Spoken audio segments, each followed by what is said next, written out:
ముఖ్యమంత్రి గారు is the constituent head of the state. ఆయన ఉన్నటువంటి పరిస్థితుల్ని వారు సమీక్షించుకుని దాని మీద వారు ఒకవేళ స్టేట్మెంట్ ఇవ్వాలా వద్దా అనేది వారి యొక్క ఆలోచన విధానం మీద ఆధారపడి ఉంటుంది. ద కోర్ట్ వచ్చి సాధారణంగా ప్రభుత్వాలు తీసుకునేటువంటి నిర్ణయాలు ఏవైతే ఉన్నాయో అవి సరిగ్గా అమలవుతున్నాయా లేదా అనేటువంటి విషయాల్ని వారు పరిగణలోకి తీసుకోవాల్సినటువంటి బాధ్యత కోర్టుకుంటుంది. అంతేగాని ముఖ్యమంత్రి గారు మీరు ఎందుకు మాట్లాడారు అని ప్రశ్నించే అధికారం కోర్టులకు ఉన్నదా అనేది అందరం కూడా ఒక్కసారి ఆలోచించవచ్చు. అంతేగాని ముఖ్యమంత్రి గారు మీరు ఎందుకు మాట్లాడారు అని ప్రశ్నించే అధికారం కోర్టులకు ఉన్నదా అనేది అందరం కూడా ఒక్కసారి ఆలోచించవచ్చు. Welcome to VTV prime. శ్రీవారి లడ్డూ ప్రసాదం కేసులో భారత అత్యున్నత న్యాయస్థానం విచారించే సందర్భంలో కొన్ని ఘాటైన వ్యాఖ్యలు చేశారు న్యాయమూర్తులు. ప్రత్యేకించి రాష్ట్ర ముఖ్యమంత్రిని ఉద్దేశిస్తూ రాజ్యాంగబద్ధ పదవిలో ఉన్నత స్థాయిలో ఉన్న వ్యక్తులు కోట్లాది మంది భక్తుల మనోభావాలు దెబ్బతీసేలా మాట్లాడడం గురించి, దర్యాప్తు పూర్తి కాకుండానే మీడియాకి ఎక్కడం గురించి ఘాటైన వ్యాఖ్యలు చేశారు. దీనిపై ఎలా స్పందించాలో టీడీపీ మంత్రులు, టీడీపీ నేతలు ఏం మాట్లాడాలో తెలియక మల్లగుల్లాలు పడుతూ ఉంటే రాజ్యాంగాన్ని కాచి వడబోసినట్లు పురంధేశ్వరి గారు కోర్టుకు ముఖ్యమంత్రులను ప్రశ్నించే హక్కుందా?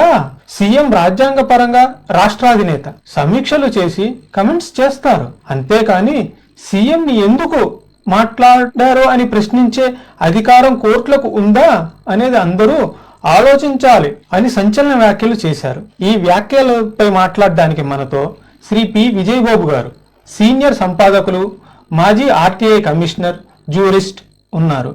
వారు ఏమంటారో వాళ్ళ మాటలోనే తెలుసుకుందాం. నమస్తే సార్. ఈ కమెంట్స్ గురించి మీరు ఏమంటారు? ఇవి చాలా అభ్యంతరకరమైన వ్యాఖ్యలనే కంటే కూడా కంటెంప్ట్ ఆఫ్ కోర్ట్ అని చెప్పని కూడా అనొచ్చు. అంటే వారు ఏం చేస్తారంటే చాలా తెలివిగా అలాంటి అవకాశం ఉందా, రాష్ట్ర ప్రజలు ఆలోచించాలి అన్నట్టు అనుకున్నారు. కానీ ఇవన్నీ పనిచేయవండి. అంటే కొన్ని ఇష్యూస్లో ఏంటంటే అక్కడ మీ ఇంటెన్షన్, ఇన్నర్ ఇంటెన్షన్, దాన్నే మ్యాలిఫైడ్ ఇంటెన్షన్ అంటారు. మీరు అక్కడ కోర్టు యొక్క అధికారాలని ప్రశ్నించాలనుకున్నారు, ప్రశ్నించడానికి దానికి ఏదో మెలికబెట్టారు.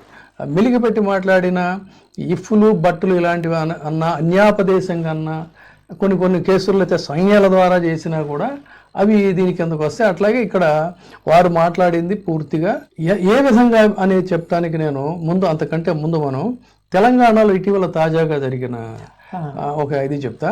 ఆశ్చర్యకరమైన అంశం ఏంటంటే ఆ కేసులో కూడా ఉన్నటువంటి న్యాయమూర్తులు ఎవరు అని అంటే ఇప్పుడు ఈ లడ్డూ ప్రసాద్ని విచారించినటువంటి జస్టిస్ గవాయ్ గారు, జస్టిస్ విశ్వనాథన్ గారే కవితకి బెయిల్ ఇచ్చినటువంటి కేసులో కూడా ఉన్నారు. దీనికి సంబంధించి చెప్పిన తర్వాత మనం అనే కంటే కూడా దాన్ని బట్టి జనం ఆలోచించుకుంటే బాగుంటుంది. కోర్టు తీర్పు అంటే కవితకి బెయిల్ వచ్చింది.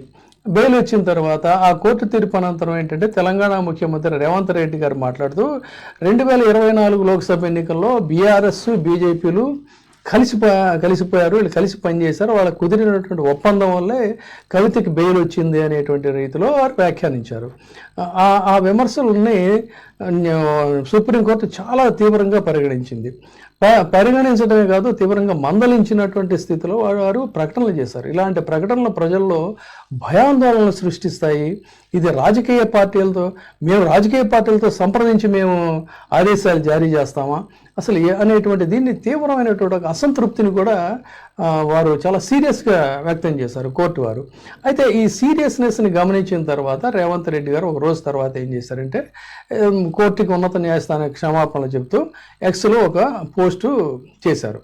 భారతీయ న్యాయ వ్యవస్థ మీద అత్యున్నతమైనటువంటి గౌరవం తనకు ఉందని చెప్పని, పూర్తి విశ్వాసం ఉందని చెప్పి కూడా వారు ప్రకటించిన తర్వాత న్యాయమూర్తులు బిఆర్ గవాయి, కె విశ్వనాథన్ గారు వాళ్ళు ఈ ధర్మాసనం దీన్ని విచారించిన తర్వాత ఈ కంటెంప్ట్ ఆఫ్ కోర్టు ఆదేశాలని వదిలేసే వాళ్ళని ఒమిట్ చేసి బహిరంగ ప్రకటనలు చేసేటప్పుడు చాలా జాగ్రత్తగా వ్యవహరించాలి అని అంటే విమర్శలు, కొన్ని సున్నితమైన విమర్శలు మేము స్వాగతిస్తాం, కానీ సుప్రీంకోర్టు ఆదేశాలపై వ్యాఖ్యలు చేసేటప్పుడు మాత్రం చాలా జాగ్రత్తగా ఉండాలి. ధర్మాసన విచారణ అని ఆ విచారణ సందర్భంగా పేర్కొంటూ రాజ్యాంగపరమైనటువంటి ప్రతినిధులు ఎవరైతే ఉంటారో వారు తమ విధులను నిర్వర్తించేటప్పుడు ఆ విత్ ఇన్ ది ఫ్రేమ్లో నిర్వర్తించాలి తప్ప అవుట్ ఆఫ్ ది బాక్స్ వచ్చి వ్యవహరించకూడదు అనేటువంటిది కూడా చాలా అవసరం ఉంటుంది. ఇది ఈ పాయింట్ ఇక్కడ గమనించాలి. సో ఇలాంటి వ్యాఖ్యలు పబ్లిక్లో ఒక కన్ఫ్యూజన్ని, ఒక గందరగోళాన్ని కూడా క్రియేట్ చేస్తాయి. కాబట్టి కోర్టు ఆదేశాలపై వ్యాఖ్యలు చేసేటప్పుడు తగినంత జాగ్రత్త వహించాలి అని మేము చెప్తున్నాం అని చెప్పి చాలా విస్పష్టంగా చెప్పారు. అంటే రాష్ట్ర ముఖ్యమంత్రి లేదా వారి చర్యల్ని, వారి వ్యాఖ్యల్ని సమీక్షించి ప్రశ్నించేటువంటి అధికారం భారతదేశ అత్యున్నత న్యాయస్థానానికి ఉంది.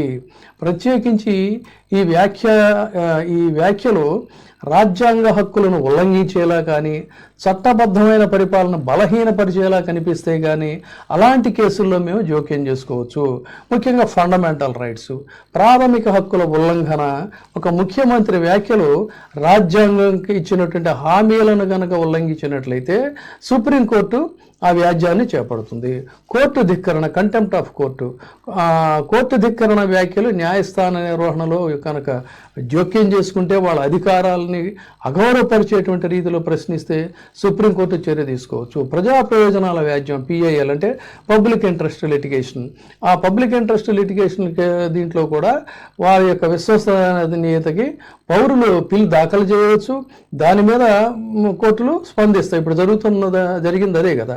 అదేవిధంగా న్యాయ సమీక్ష, జ్యుడిషియల్ రివ్యూ, రాష్ట్ర అధికారులు చేసినటువంటి ప్రకటనలు, ప్రభుత్వ చర్యలు, వాళ్ళ నిర్ణయాలు, ఈ అధికారికమైనటువంటి కెపాసిటీస్, ఇవన్నీ వీటన్నిటి మీద కూడా డెఫినెట్గా ఎక్కడైనా కూడా ఉల్లంఘనలు అనేవి ఉంటే వాళ్ళ యొక్క అధికారాలు, వాళ్ళ ఫ్రేము, వాటన్నిటినీ కూడా డెఫినెట్గా కోర్టు జోక్యం చేసుకుంటుంది. ఆ అధికారాలు ఉన్నాయి. అంటే ఆర్టికల్స్ చాలా ఉన్నాయి. ఇప్పుడు article 74 subsection 2, article 74 subsection 1, article 74 ఇలా అవన్నీ కూడా మళ్ళీ చాలా లెంగ్దీ. దానికి రాష్ట్రపతికి వీళ్ళు సలహాలు ఇవ్వచ్చు కోరినప్పుడు. అట్లా ఇలాంటివన్నీ కూడా కోర్టు రాజ్యాంగం ఇచ్చినటువంటి హక్కుల కింద ఇవన్నీ కూడా సుప్రీంకోర్టుకి దఖలుపరచబడినటువంటి అధికారాలు. కాబట్టి ఒక మంత్రి ఇచ్చిన సలహాని సమీక్షించలేరు, కానీ ఆ సలహాను అందించినటువంటి సమాధానం యొక్క క్వాలిటీని డెఫినెట్గా సుప్రీంకోర్టు పరిశీలించేటువంటిది ఉంది. అంటే ఏదైనా లోపభూయిష్టంగా కానీ, అసంబద్ధంగా కానీ ఉంది, ఇది ప్రజలకి యొక్క వెల్ఫేర్కి ఇబ్బంది కలిగిస్తుంది, దాని యొక్క సముచితమైనటువంటి వైఖరి సరిగా లేదు అన్నప్పుడు డెఫినెట్గా సుప్రీంకోర్టు అందులో ఇన్వాల్వ్ అయ్యేటువంటి అవకాశం ఉంటుంది. కొన్ని ఇష్యూస్లో అయితే సుమోటోగా కూడా సుప్రీంకోర్టు కేసులు తీసుకునేటువంటి అవకాశం ఉంటుంది. ఎందుకంటే ఇది మన వ్యవస్థ గొప్పతనం అదనమాట. 3 అంచెల వ్యవస్థలో అత్యున్నతమైనటువంటి వ్యవస్థ ఏంటి అంటే ఎగ్జిక్యూటివ్ను దీన్ని మినహాయించినట్టయితే నెక్స్ట్ ఉండేది జ్యుడిషియరీ. కాబట్టి న్యాయ వ్యవస్థ ఖచ్చితంగా జవాబుదారీగా వ్యవహరిస్తుంది. అందుకని పాలనా వ్యవహారాల్లో పరిమితులు దాటి విత్ ఇన్ దేర్ ఫ్రేమ్లో దాన్ని దాటి కనుక ఎవరైనా వ్యవహరిస్తే డెఫినెట్గా సుప్రీంకోర్టుకి ఆ సర్వాధికారాలు అనేటువంటి ఖచ్చితంగా ఉంటాయి. ఇందులో కించిత్ సందేహం లేదు. అందుకని ఇప్పుడు రేవంత్ రెడ్డి గారు మాట్లాడినటువంటి మాటలు కంటెంప్ట్ ఆఫ్ కోర్టు కిందకు వచ్చాయంటే కోర్టు యొక్క జడ్జిమెంట్ని ఆయన తెలుసో తెలియకో తొందరపాటులోనూ అన్నారు. కాబట్టి అది డెఫినెట్గా కంటెంప్ట్ ఆఫ్ కోర్టుగా వచ్చినప్పుడు ఇప్పుడు పురంధేశ్వరి గారు మాట్లాడింది కూడా ఖచ్చితంగా కంటెంప్ట్ ఆఫ్ కోర్టు కిందకు వస్తుంది. ఇది డెఫినెట్గా ఇది చాలా సీరియస్ ఇష్యూ. ఇది ముఖ్యమంత్రి చేసినటువంటి వీటిని ప్రశ్నించే అధికారం ఆ PIL public interest litigation case విచారణ చేస్తున్నప్పుడు వారు ఏమన్నారు, కోట్లాది మంది భక్తుల మనోభావాలని దెబ్బతీసేటువంటి విధంగా ప్రకటన ఉందన్నప్పుడు ఆయన ముఖ్యమంత్రి అయినా మరొకరైనా కూడా డెఫినెట్గా అది it is a reasonable comment. So ఆ కామెంట్ చేశారు వారు. వారి న్యాయస్థానం చేసినటువంటి ధర్మాసనం చేసిన కామెంట్ని ప్రశ్నించవచ్చా? రాజ్యాంగబద్ధమైనటువంటి హోదాలో ఆయన రాష్ట్రానికి సర్వోన్నత అధికారి కాబట్టి ముఖ్యమంత్రి, ఆయన సమీక్ష చేస్తారు, వాటిని కామెంట్ చేయవచ్చా? ప్రజల దీన్ని ఇది చేయాలి అంటే అది డెఫినెట్గా కంటెంప్ట్ ఆఫ్ కోర్ట్ అవుతుంది, సందేహం లేదు. మరి ఏ విధంగా మాట్లాడతారు? రాజ్యాంగ చెల్లుబాటుకి ప్రాథమిక హక్కుల ఉల్లంఘన జరిగినప్పుడు, రాజ్యాంగ నిబంధనలను ఉల్లంఘించినప్పుడు ఆ చర్యలకి దారి తీసేటువంటి పరిస్థితుల్లో డెఫినెట్గా కోర్టు ఇంటర్ఫియర్ అవుతుంది. అడ్మినిస్ట్రేటివ్ మ్యాటర్స్లో ఏమైనా డిస్టర్బెన్సెస్ అనేవి కనుక వచ్చినట్లయితే వాటికి సంబంధించి ఇది ఉంటుంది. పరిపాలనా వ్యవహారాలు చట్టబద్ధతను అతిక్రమించినట్టయితే సుప్రీంకోర్టు డెఫినెట్గా సమీక్ష చేస్తుంది. దీనికి సంబంధించి చాలా ఈ కేసులు కూడా ఉన్నాయి, మనకి రెఫరెన్స్ కేసులు కూడా ఉన్నాయి. ముఖ్యంగా అంత డీప్గా వెళ్ళకుండా నేను ఒకటే రెండు చెప్తాను మీకు. కేశవానంద భారతి వర్సెస్ కేరళ రాష్ట్రం 1973లో రాజ్యాంగంలో ఫండమెంటల్ రైట్స్ సవరణల ద్వారా ఉన్నది సెన్సేషనల్ ఒక రెఫరెన్స్ జడ్జిమెంట్, అది దాన్ని తీసుకోవచ్చు. సో అదేవిధంగా ఇంకొక మనకి ముఖ్యమైనటువంటి ఇది ఏంటంటే అదేమో ఫండమెంటల్ రైట్స్కి సంబంధించి చేసింది చాలా లాంగ్ లెంగ్తీ కేసు, అది 13 మంది జడ్జెస్ చేసినటువంటి ఇదనమాట జడ్జిమెంట్ దాన్ని చేశారు. అట్లాగే రాజ్యాంగ ఫ్రేములు వితిన్ ది ఫ్రేమ్లో ప్రభుత్వం పనిచేయకుండా వాళ్ళు ఇష్టారాజ్యం కింద కనుక వ్యవహరించినట్లయితే దానికి సంబంధించి డెఫినెట్గా ఎట్టి పరిస్థితుల్లో కూడా కోర్టు దాంట్లో అంటే ఏ ఒక్కరు దాన్ని దృష్టికి తీసుకెళ్ళినా లేదంటే మామూలుగా సుమోటోకైనా కూడా తీసుకోవచ్చు. ఇది ఒక ప్రధానమైనటువంటి అంశం ఇక్కడ గమనించాలి.